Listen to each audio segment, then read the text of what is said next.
Hey guys, it's Gabi from What's Gabi Cooking, and I need you to prepare yourselves because today we are making the most epic cheese board known to man.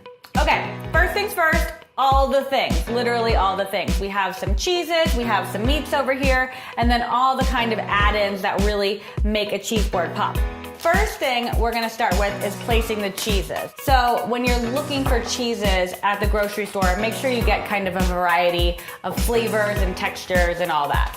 Let's start with this. This is a Port Salut. It's my favorite cheese. You can get it at Trader Joe's. It's super cheap. And then we have some Humboldt Fog from Cypress Grove. These two we're gonna leave whole because of the kinds of cheeses they are. But this Gouda and the cheddar that we'll do eventually, we wanna give it some variety. So like these are gonna be in wedges. We're gonna flake that off. Okay, so see how fun that looks? Like it's all like jagged and not perfect like everything else. You guys get the idea. Next, we're gonna get to the meat. So first we have the fennel pollen salami, and I like to kind of fold it into little meat flowers, if you will. It's not the technical term for it, but bear with me.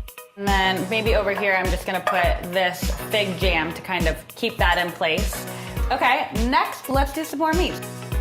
This is just a little trio from Trader Joe's. It has prosciutto, salami, and some capicola. Nothing crazy.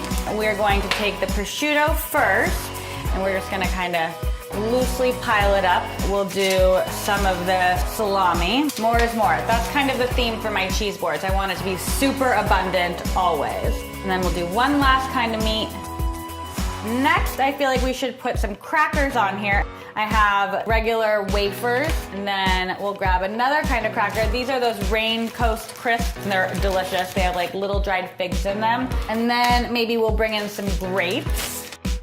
Then we have some Castelvetrano olives, which are the gateway olive. If you don't like olives, these will probably change your mind. Candied any nut is great, but I'm a particularly big fan of candied walnuts. And then let's start working in some fresh fruit. It's cherry season right now. We'll put some blackberries on there. Then we have Marcona almonds, which are one of my favorite kinds of almonds, so they're really flavorful. Oh, this is looking really good. Okay, and then we'll do the raspberries. Some pistachios over in this corner. I always like to give a little bit of height when I'm doing a cheese board because like everything's kind of flat. And then the last two things we need a little bowl for the pits of the cherries and the pits of the olives.